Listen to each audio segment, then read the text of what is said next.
Well, first of all, thank you all so much again for having me out tonight. I love to come back home. I feel like I haven't been home all summer. We've been in Tallahassee. I think this is our second or third special session. I've kind of lost count at this point.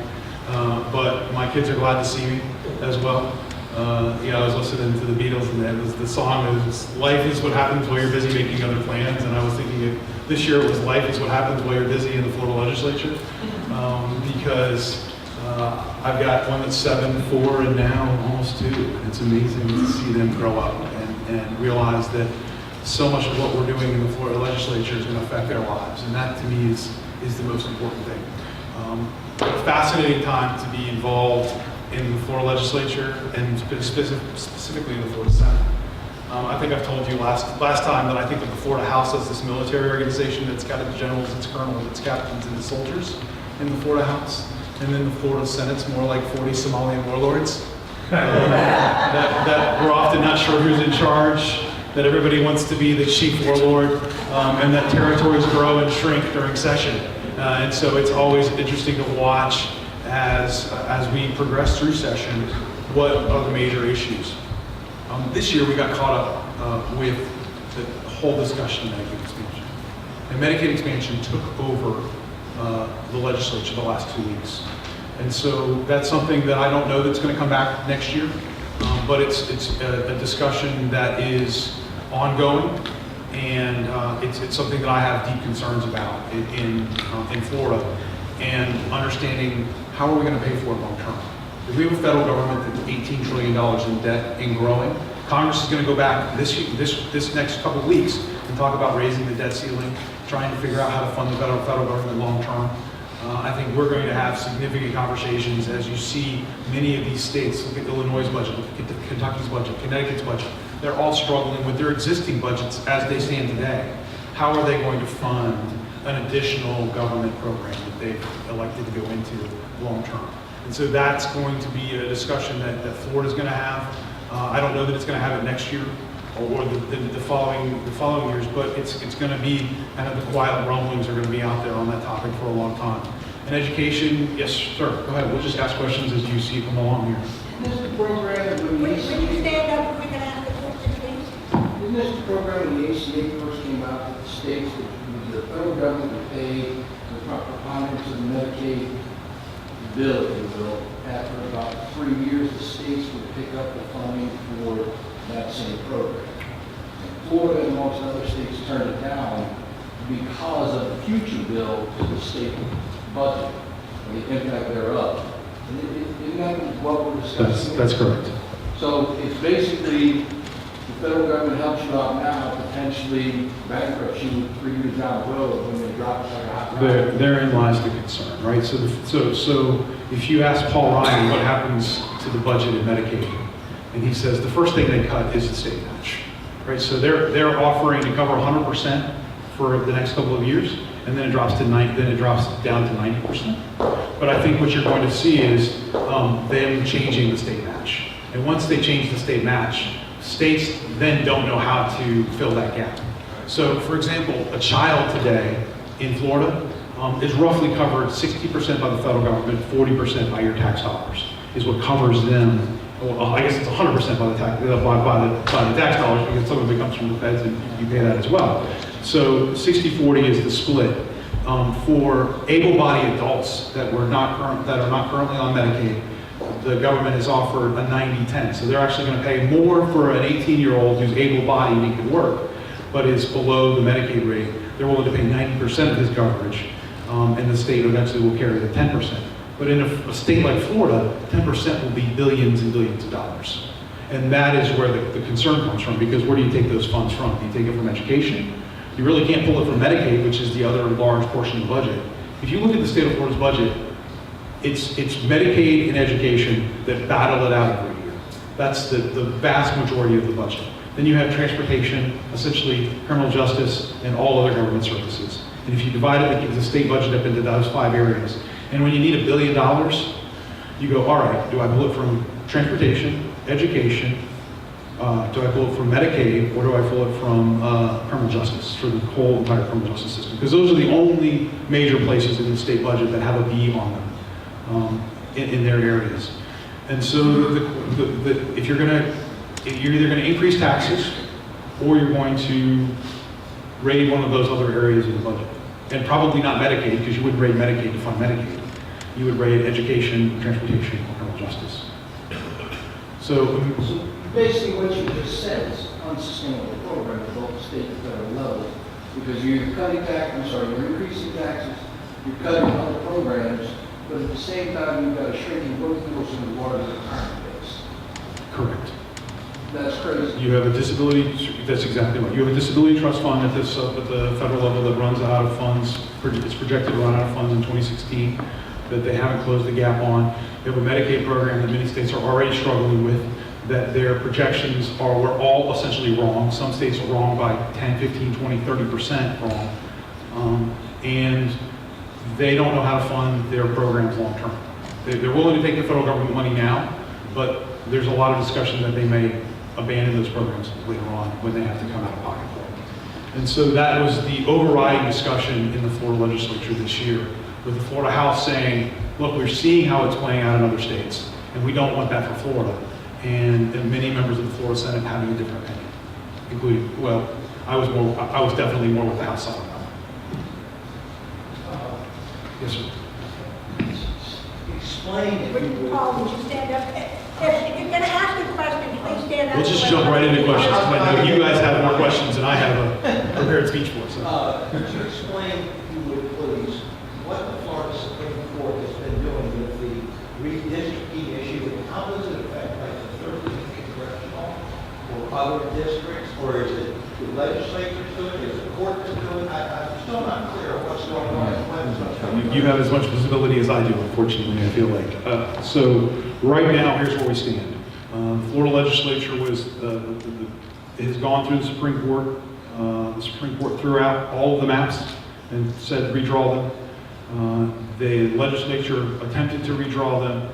There was some concern brought up by the House that the Senate had, in one specific district, had partisan intent, or not had intent to draw it a specific way that violated the Constitution. That was the concern raised. By raising that concern, you essentially poisoned the well, right? And so the Florida House has now said, Senate, you simply go back in and pass our maps because we don't believe there's partisan intent in our maps. But the Florida House is not going to pass the Senate maps. That's my understanding of where we stand today. The Supreme Court has then said, it has given it down to the trial courts and said, you sort this out, but legislature, you can still come back with a map. And as of last week, the Florida House said, we're not planning to reconvene on this issue without the Senate simply accepting the House map. So nothing changes until all this gets sorted out? Nothing changes until all this gets, right. Nobody could say they know where a congressional line is in 2016 in Florida right now, because they could potentially all change. Nobody could say with 100% certainty. Senator, Yes. on that, can the Supreme Court justices hold you guys in contempt of court for not coming up with anything, or will they just bypass that on? It sounds to me like you all want to stymie this thing. No, I don't think they can. No, they can't hold us in contempt. Although I would select specific members they can hold. But no, they can't hold us in contempt, to my knowledge. But I think we need to work it out. The Florida legislature needs to come together and sort this out. And one of the challenges I've seen in this process is in the last 2 years, we have not had the one person that could walk across the aisle and walk across the chamber and work it out. That person used to be John Thrasher, who left us to go be the president of Florida State University. He was the former Speaker of the House. He was the Rules Chair in the Senate. He had a great relationship with the governor. And he basically was the glue that was kind of holding this process together and was able to work through both chambers and the governor's office to get something done. And we're missing that person.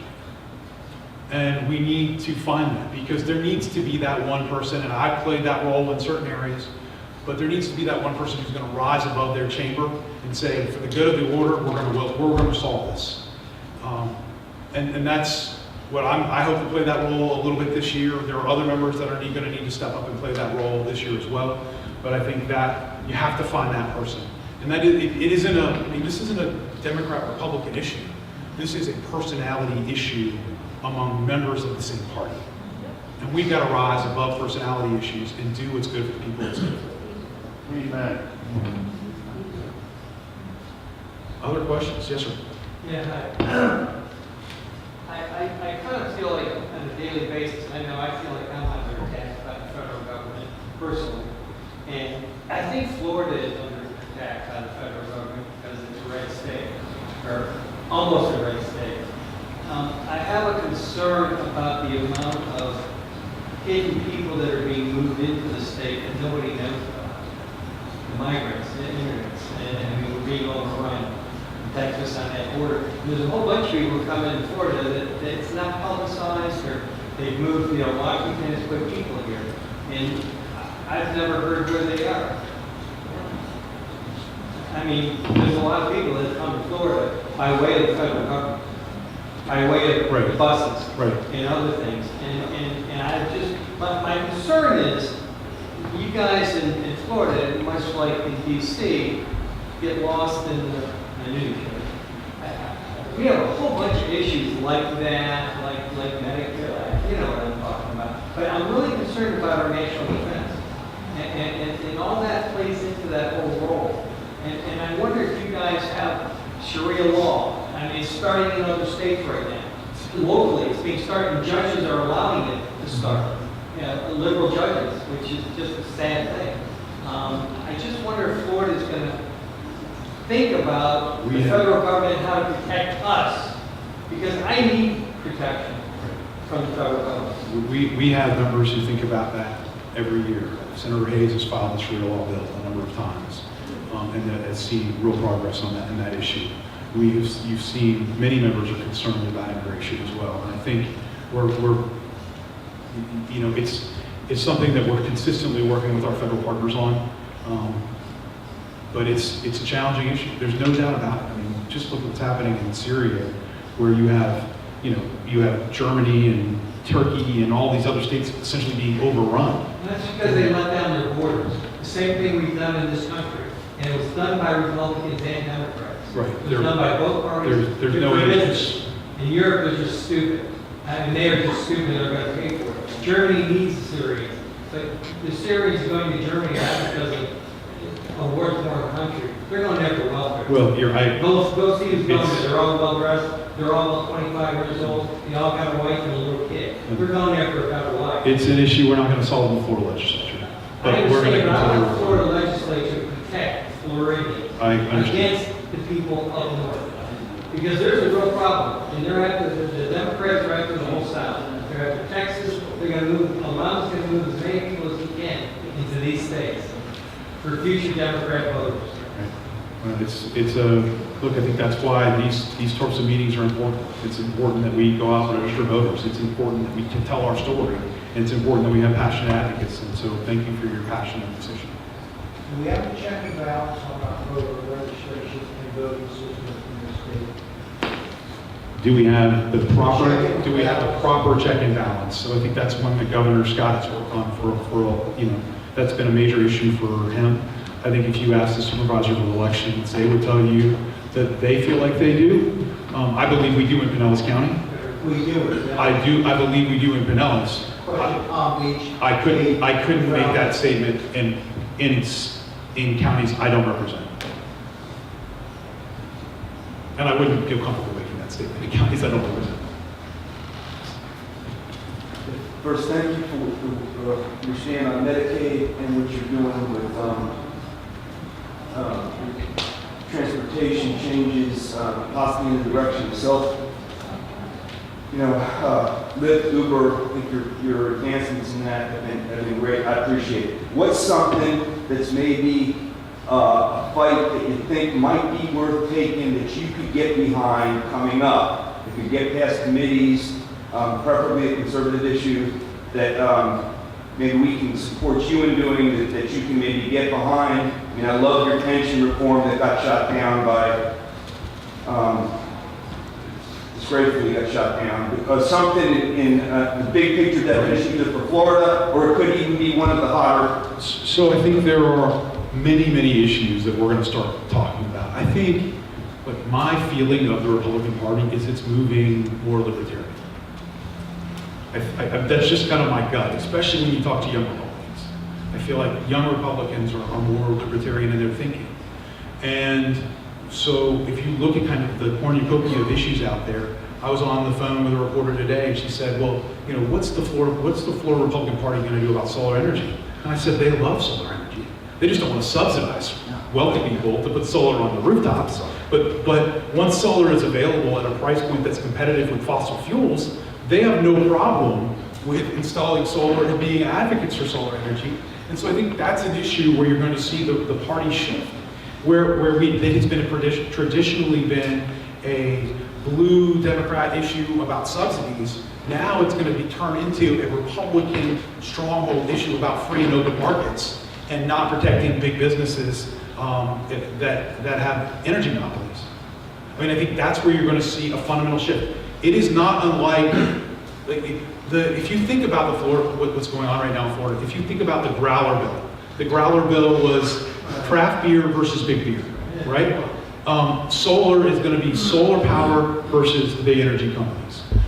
Uber and Lyft are Uber and Lyft versus big taxi, right? And I think you've got this frontier mentality with small businesses wanting to grow, and you've got this fortress mentality with businesses that are existing that are trying to protect their businesses by digging their moats deeper and their walls higher. And so how do we encourage these frontier businesses to grow into our areas, meanwhile fighting off the fortress businesses that have been around for a long, long time, and allowing these frontier businesses to grow into their territory if they've got a better product? I mean, these companies that are coming out, they've got a better mousetrap. They've just invented a better mousetrap. I mean, Uber didn't exist 5 years ago, and it's a $50 billion worldwide company today that operates in 300 different cities and in all kinds of different businesses. And so the world is changing very quickly. How do we as a state adapt to it? And I think that's the message. I met with some solar groups yesterday, and they said, well, one of their messages, well, we want to reduce or we want a tax incentive to buy electric vehicles. And I said, let's not do tax, that's not the conversation to have. I said, the conversation is, how do we create a robust infrastructure and let the price of the vehicles come down, and that way we don't have to provide a tax incentive, because we're trying to figure out how we recover the cost of these electric vehicles today. Right? Electric vehicles drive on our roads, but they don't pay the gas tax. You and I pay the gas tax, right? And so I don't want to subsidize the guy driving the Tesla that's $75,000, $100,000. That's not what I'm about. But do I think there should be an infrastructure in place? Should I figure out how to make sure that he's paying for the roads just like you and I are? Absolutely. And in the meantime, how do I let that business grow and thrive so that the price comes down so that you and I want to get into it? And I think 10 years from now, half of us will be driving somewhat electric cars. And because the costs will be effective for us, and we'll be making that as a consumer choice. But I think that's the major shift, these transitions from what has traditionally been subsidizing Democrat-led issues to now encouraging free market issues for Republicans. You got it? You got it? Perfect, you got it.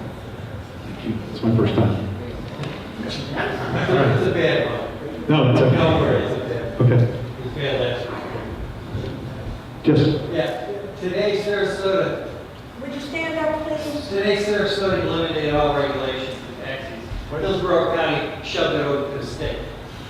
That's how it's going to be dealt with, unfortunately. It should be dealt with on the local level. But the Hillsborough wants the state to decide on it. And Sarasota said, okay, we're going to eliminate it for everybody. right, I wish. That's what it should be. Right, that's exactly right. I mean, I was ecstatic about what about what Sarasota did. Unbelievable. Here's a situation where the public showed up at the meeting. They inundated their county commissioners with letters and emails, and you've seen the same thing happen in liberal Broward County. Yeah. Broward County kicked out these transportation network companies that are now being shown to reduce DUIs because we make it easy for people to do the right thing.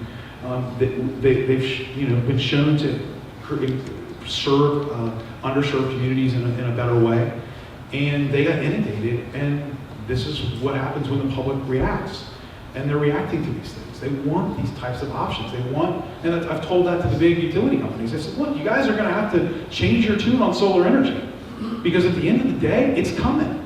And you can realize that the barbarians are at the gates shaking the walls, and you're going to have to talk to them eventually, because you can't go back. There's, we're a peninsula, right? There's only one way out of the state, and that's north.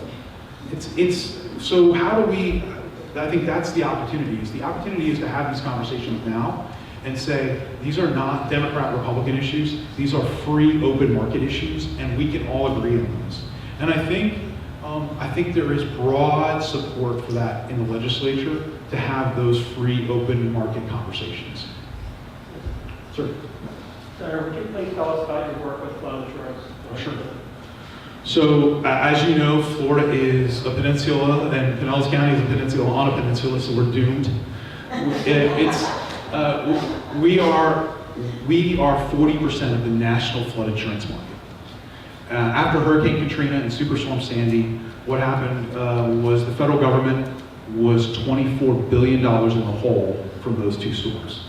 Traditionally, the flood insurance market in the country had been that the feds brought in $3 billion, they roughly paid out $3 billion, which is no way to run an insurance company. You've got to actually build some reserves up, and they actually didn't have any reserves. And so now we're left with this $24 billion hole, and they're asking Florida, which did not create the hole, to pay for it. And what happened was, as you saw in 2013, early 2014, Floridians were being asked to sometimes pay $20,000 a year in flood insurance, $10,000 a year. To the point where people were like, look, if I've got to pay this, just take my house, because it isn't worth anything. And so we put together a program to say, look, there should be a private market in flood insurance. The feds have controlled this for the last 40 years, and it's time for private Florida carriers to begin writing this product. And we think you can do it appropriately at a number that's priced less than the federal government. And so I asked the Office of Insurance Regulation, I asked their team, I said, look, I want to write a bill that says, if a private company writes for less than the federal government for the same house and the exact same policy, that price couldn't be considered excessive or overcharging. Right? So if I'm writing my house and the federal government writes it for $1,000, but a private company wants to write the house for $900, that wouldn't be considered excessive. And they said, no, we're not going to let you do that. I said, how is it that the government can sell me something more expensive and it can be considered not excessive? That's crazy to me.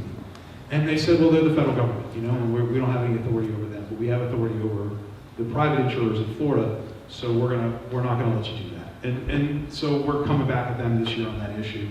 But it's an issue that over the next few years, I think every one of your insurance companies, your homeowners insurance companies, are going to offer you a flood option on your individual policy.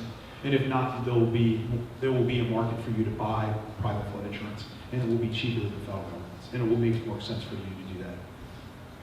So, It seems to me that, as I think about it, the insurance companies have found in later years that it is cheaper for them. Now, I'm just talking about how we can move it from one area to another. With health insurance, as an example, they find that it's cheaper for preventive medicine and doing something ahead of time than it is waiting until you're ill. right. Why couldn't we take that same principle with property insurance and with these flood areas to build something, for instance, what happened in Louisiana, instead of waiting for that to happen?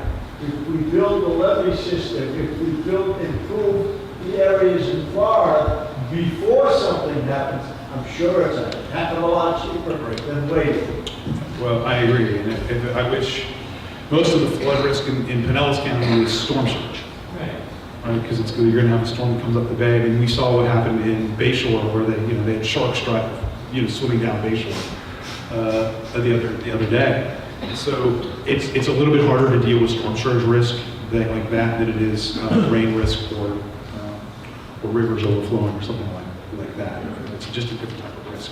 But to your point, I think the best thing we can do is have a diversified market where a lot of people are writing it, and where we can have consumer choice, and we can lower the price for individuals.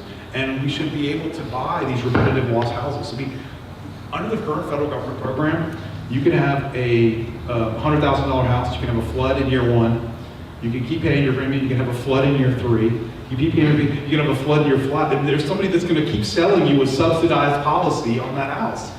At some juncture, we should just buy the house, because we paid for it 3 times. And that's what I think our bill allows some flexibility, and that's what we're looking at is, look at these repetitive loss houses. It doesn't make sense to continue to sell them a subsidized flood insurance policy so they can go back in and get to get insurance paid out again as soon as their house floods again in 2 or 3 years. So that's one of the projects we're working on. But to your point, you're exactly right. Mitigation is a huge issue, and it's something that we're looking to do. It's predominantly used in like Monroe County, which is the Keys, and Miami-Dade, which is a huge area of concern.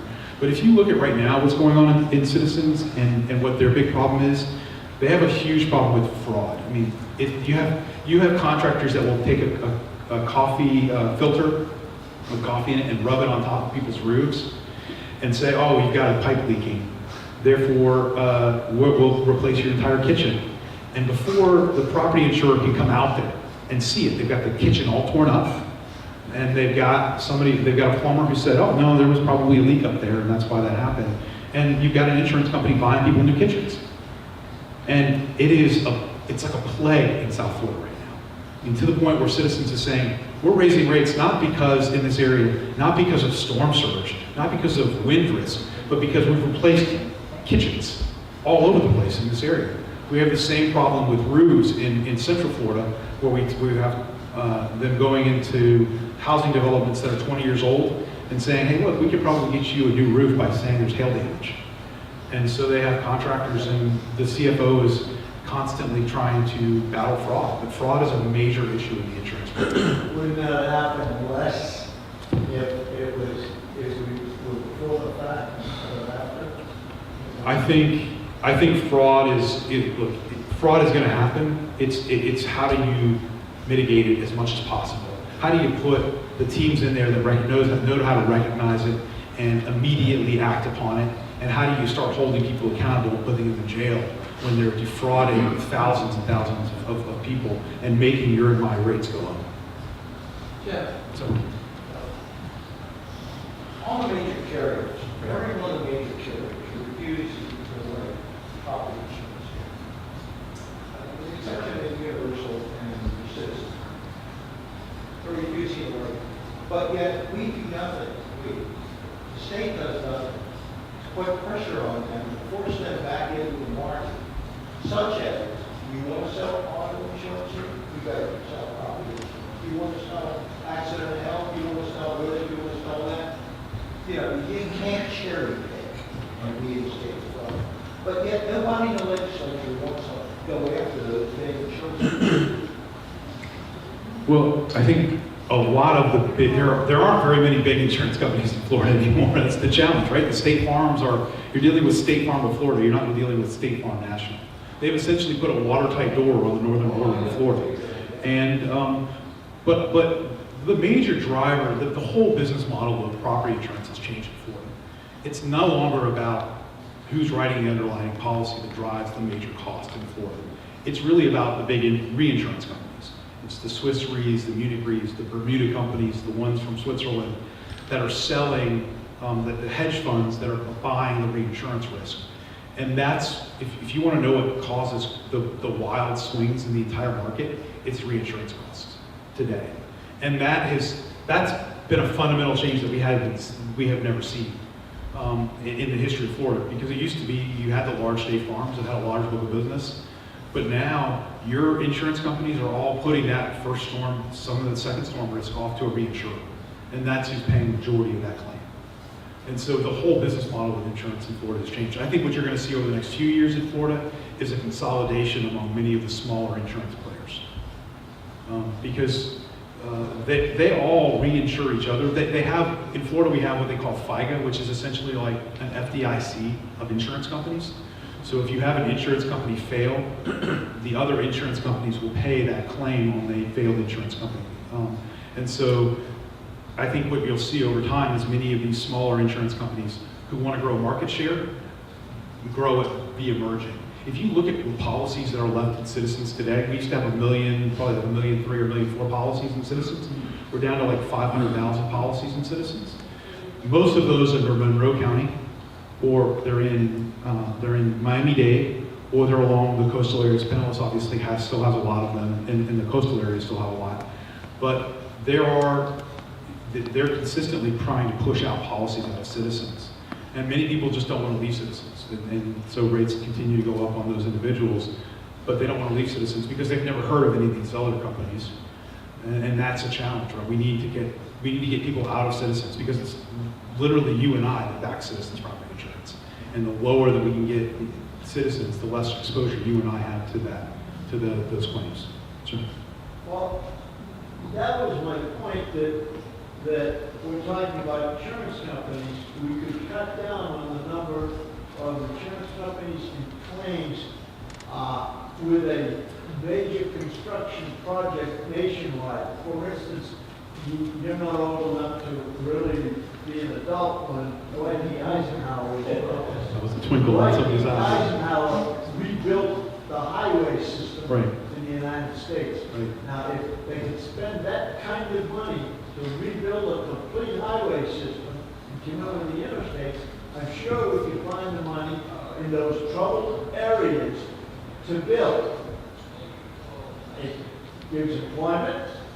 There's a number of things, benefits from having them come in before the fact and building the dikes and the things in the areas that are required. My family owns a lumber company. I'd be happy to sell it to you. Yes, Barbara.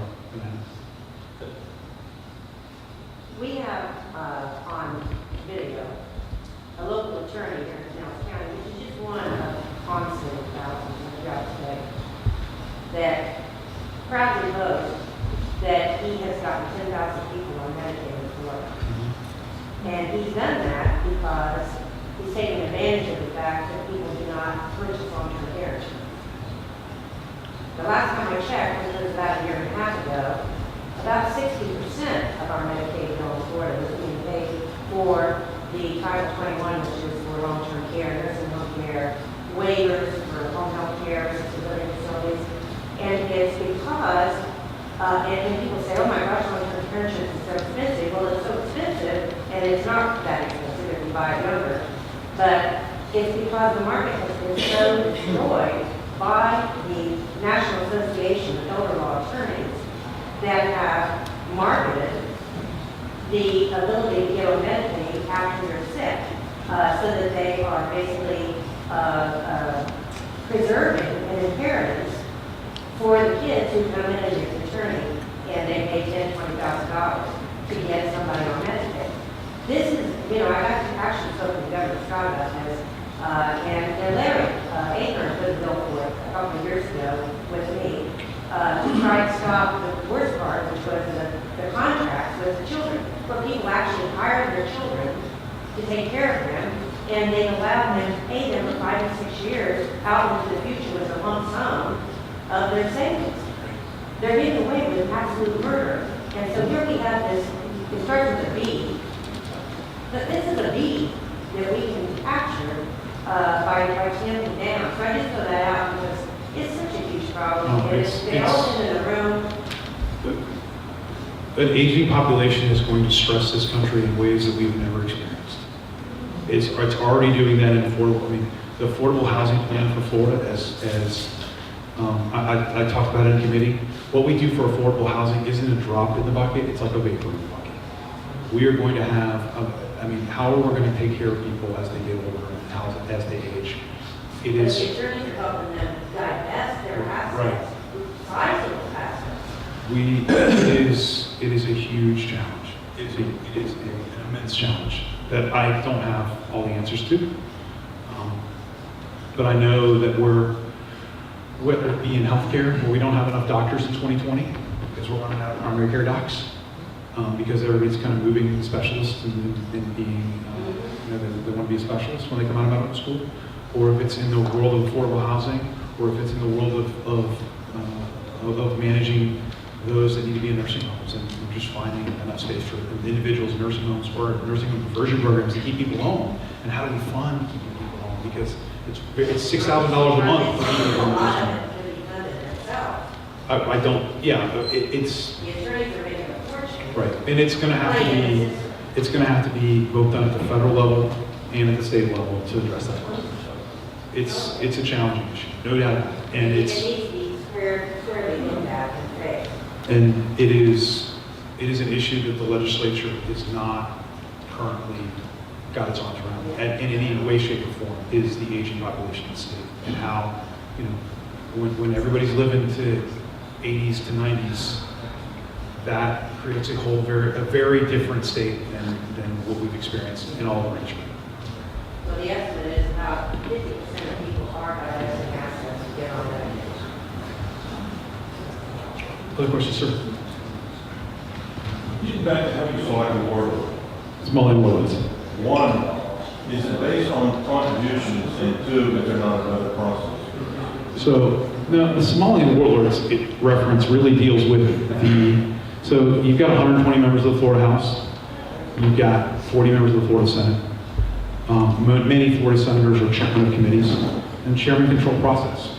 Right? A bill, you might have every single other member of my committees vote on a bill, but if the chairman never puts it on the agenda, it doesn't get voted on, and it dies. And the most common way these bills die is through the committee chairman. It needs to be like that. Committee chairmen are like goalies. And it's hard to pass a bill. It should be hard to pass legislation. It should be hard to restrict the rights and privileges of Americans. The challenge is in the Florida Senate, you have a very fluid body. You have 40 members. You have 14 Democrats, 26 Republicans, and if you lined the Republicans and the Democrats up, and I took away the R and the D, and I just showed you their voting record, you would think half the R's are D's and half the D's are R's. Yeah. Right? There's a reason that the leader of the for American Prosperity Score, if you look at the AFP score of the Florida Senate, there are a number of, not one or two, a number of Democrats that have scored higher than Republicans. Yeah. And it's not just AFPs, it's the chamber scores, it's the it's heritage scores, lining them up and saying, you know, why did you vote this way, and holding them accountable is something that we're going to have to do in the future. But the challenge is you drink, you know, in the Florida House you always made the joke that senators drank the Kool-Aid when they came over to the Florida Senate because they changed, their political philosophies changed, their personalities changed when they entered the Florida Senate. And it's that small group dynamic that takes over. It's the group thing that happens in small groups sometimes. And then it's the power struggles that take place within that small group. So when it comes to electing the Senate president, they say that the battle between contributions. What does that have to do with electing? So it's really all about resources. So you have Senate presidents who are trying to pick their members, right? We like to believe that you and I elect our members, but unfortunately it's all too often that you have people doing polling, finding out who's got the most name ID in a community, and then saying, you need to run for the Florida Senate, and I'll help fund you. And so it's not the greatest, it's not the way that I recommend that things should be done, it's not the way that I agree that things should be done. I think we should elect people based on policy. That's probably a pipe dream of me, that's probably my naivety of being younger than Eisenhower. But I think at the end of the day, I want to see leaders that have the right public policy that I can get behind and support and believe in, and trust. This is a process that works on trust. And if I don't believe in their policies, if I don't believe in their positions, how can I support that? Right? And so I've made choices. Some people in this community disagree with those choices.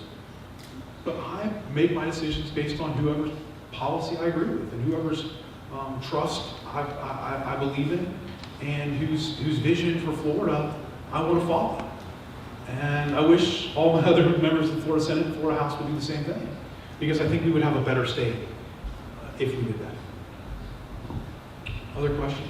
Okay, the last Sorry. question, And then please. we got two more. These- Okay, two more. Okay. Bye, man. I wanted to, a couple questions about the property insurance, flood and on the property side. Right. On the flood side, that whole program is such a mess right now. They keep rescinding the rules that they put in place. They just did, in October, Right. there's another one scheduled for April.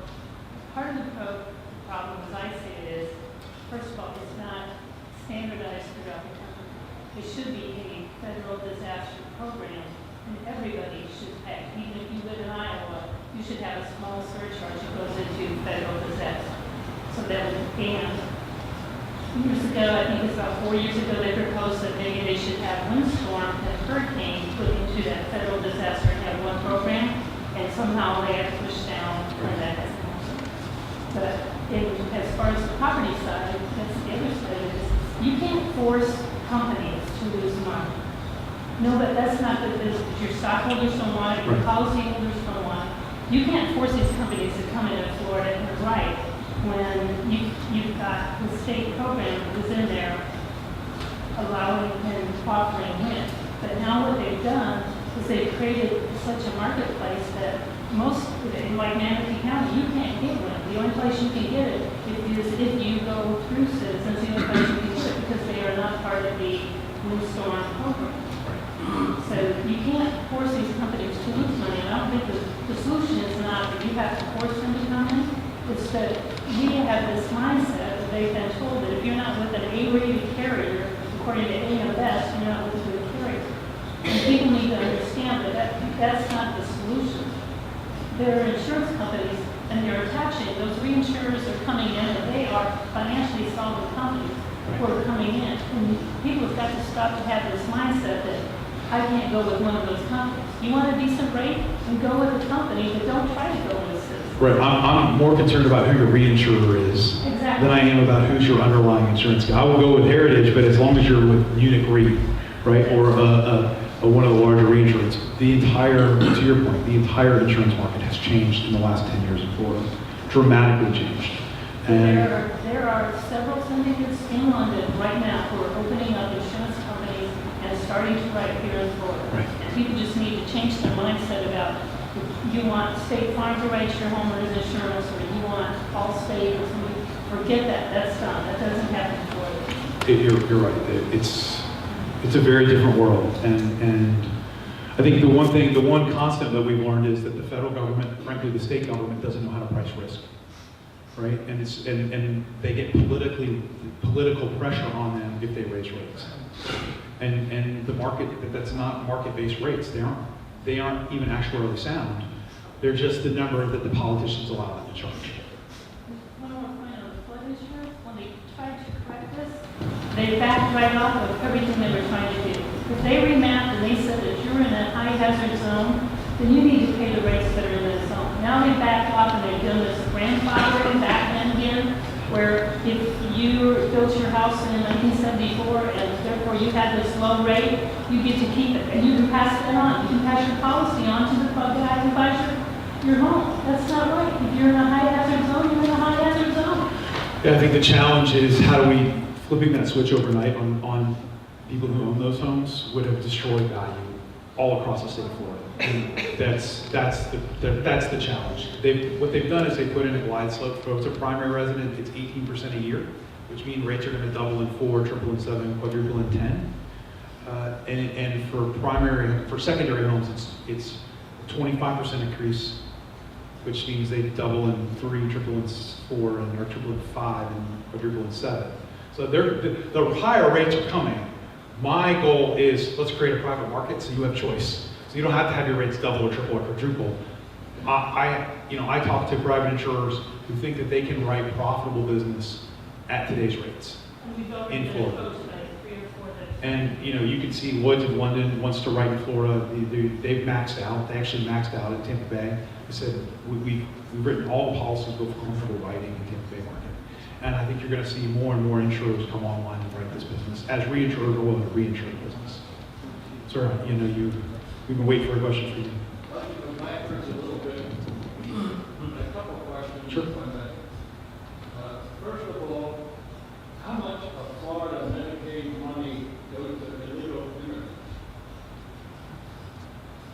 The exact dollar amount? A lot of states are in trouble because of that. I have no doubt about that. I have no doubt California is funding a lot of the large portion. I would have to do some research on that and find They're out. going to be up there high too. Okay, the second question is, construction industry is big in Florida and throughout the country and offers well-paying jobs. Do you think it's right that illegal immigrants get those jobs? We have veterans, so many people have work, looking for work, looking to upgrade. Right. I think in Florida right now, we're so desperate to find skilled labor in the construction market that they're taking it everywhere they can find it. Finding people that can set both brick and good carpenters is a challenge in Florida right now, because when the whole country is kind of recovering at one time, and so finding good skilled labor is difficult. Anybody who's even painted their house in the last couple of years has found that it's finding good painter's tough. It's a challenging issue. Look, the whole issue of illegal immigration is obviously the headline of what's going on in national politics right now, and how do we deal with this subject. My goal is that we create a state that is robust, that has a robust education, that has robust insurers, that has a robust transportation network, that has beautiful beaches, and is a place that people want to live. And if we can create that, then many of these other things will come into play, and many of these other problems will be solved. But as a state senator, it's just hard to challenge federal immigration policy. It just is. I'm going to focus on the areas that I can have the most impact on while I'm elected, for however long that is. And for me, that's working on a state that is spending this year more money than it's ever spent on transportation. And it's doing roads, moving projects up 20 years in some cases, and I'm excited about. It's creating a robust network of flood insurers, private flood insurance providers, so that you and many of the people in this room can stay in their homes, so that you don't have the federal government kicking them out. It's that we can have an education system that it doesn't have 5 failing schools in the south side of St. Pete, right? How do we let that happen? And how do we, and is that the real problem, or is that the symptom of the problem, and we really have never talked about what the real problem is? And so my goal as a state senator is to address the problems I can have the most impact on while I'm elected. And a lot of these other issues are going to take place, but I've got to focus on the handful of things that I can make a huge difference on. And I think if you look at what we've done over the last four or 5 years now, we've made an amazing difference in the areas that we've taken on. So thank you.